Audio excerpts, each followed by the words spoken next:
大家好，飞鱼的季节到了。最近宜兰的渔港可以看到很多，它的头顶是平的，有一点好笑。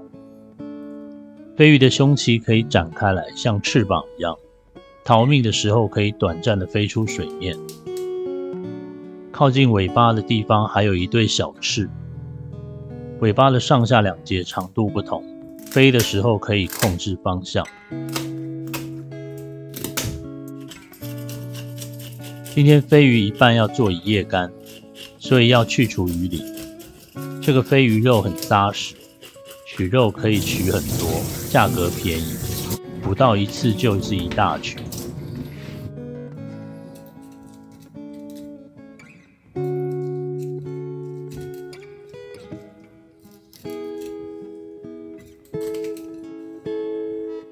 一夜干为了造型好看，不切开肚子，从背部下刀，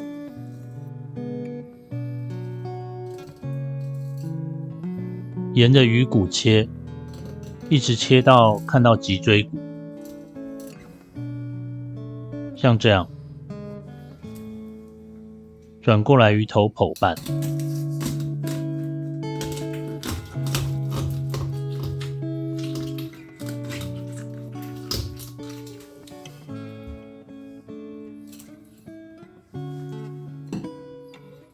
刀子的角度大一点，切断中间的鱼刺，剥开之后连同鱼鳃一起拉掉内脏。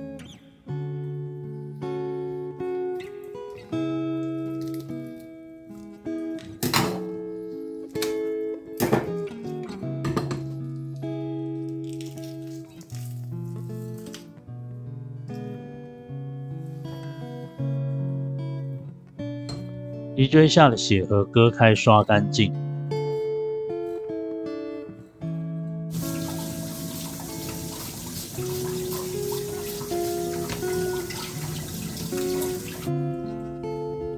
泡进盐水里放大概30分钟，然后就可以捞出来放冰箱吹风。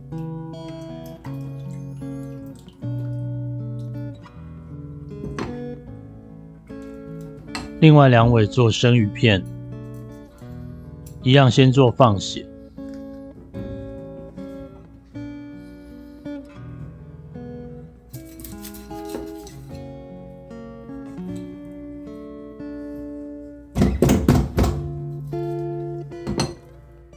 这个尾巴切的有点太前头了，这个洞是腹腔的尾段，所以也不用针头了，直接顶颈灌水就好。今天有尺寸差不多的红种鱼，可以来做实验。我们来看看使用真空机跟塑胶袋之间的差别。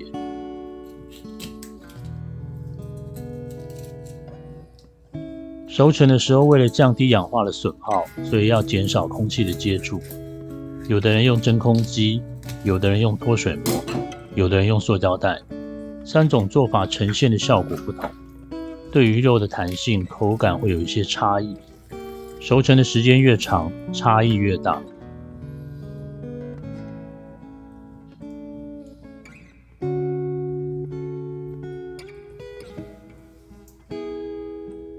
拉内脏的时候，血盒也一起被拉掉。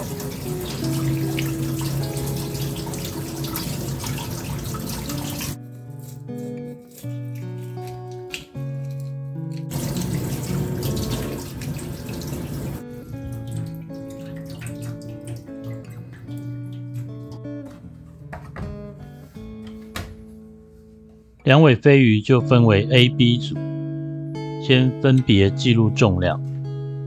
一尾是425克左右，一尾是380克。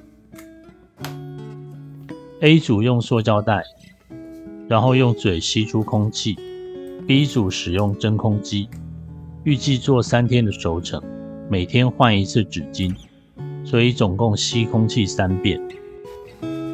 很多人觉得熟成的目的就是要把水分抽出来，我觉得不是这样。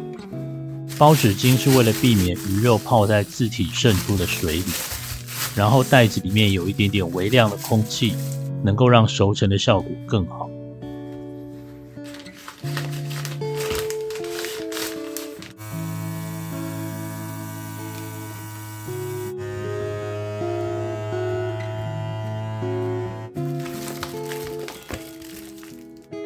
塑胶袋能够保持弹性，用真空机的就比较硬。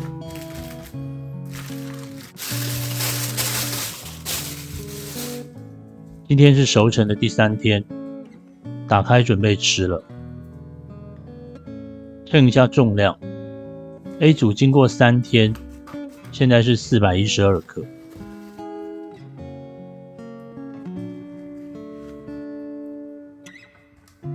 B 组是剩下356克，所以经过计算 ，A 组是减少了 3% 的水分。B 组减少大概 6.3%， 所以用真空机会让鱼肉的水分更少。A 组的鱼肉比较有弹性 ，B 组的弹性明显比较低。这个比例看起来，用真空机多吸几次，鱼肉可能就有一夜干的效果。因为之前做黑猴的影片，一夜干差不多是减少8到10% 的水分。那也可以用真空机，然后都不要换纸，这样子不用吸这么多次，水分也许就会保留下来。但纸巾一定会湿透，鱼肉等同就泡在水里，熟成完之后会有一点淡淡的腥味。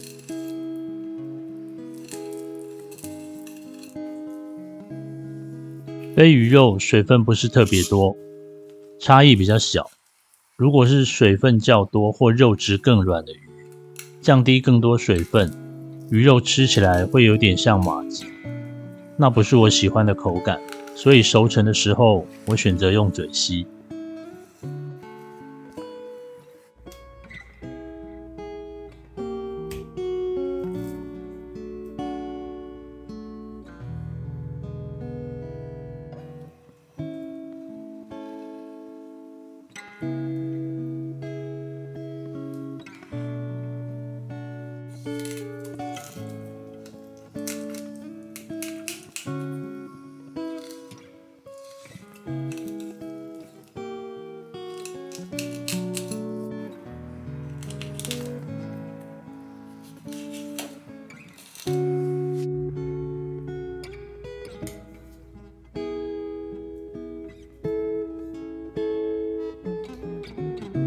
去除腹骨。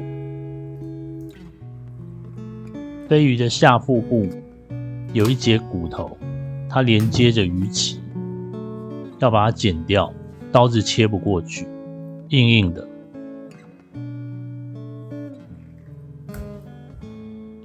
飞鱼的鱼刺很多，而且很软，拔的时候容易断在肉里，拔完一片就饱了。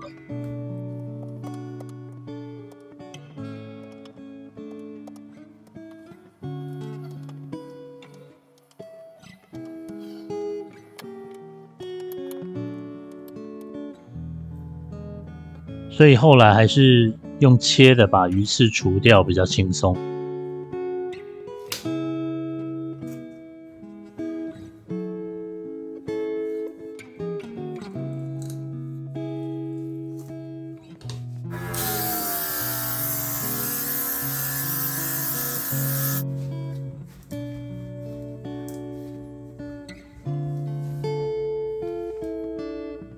3天前做的一夜干，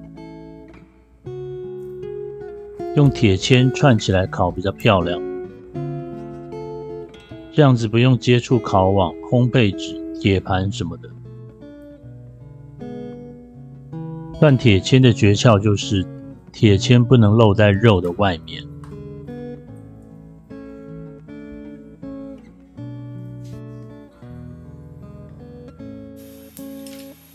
这个烤炉我之前介绍过，这跟放在瓦斯炉上的那个烤盘原理跟功能都差不多。那好处是出火的区域是长条状，特别适合烤鱼，整条鱼都能够均匀受热，鱼头也能够烤到很酥脆。在我看来，鱼头是最难烤的。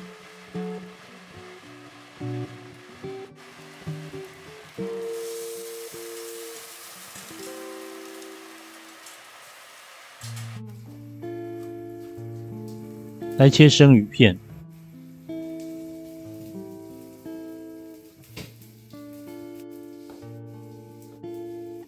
肉片太小，切得不好看，就稍微随便了点。靠画面右边的是使用真空机的鱼肉。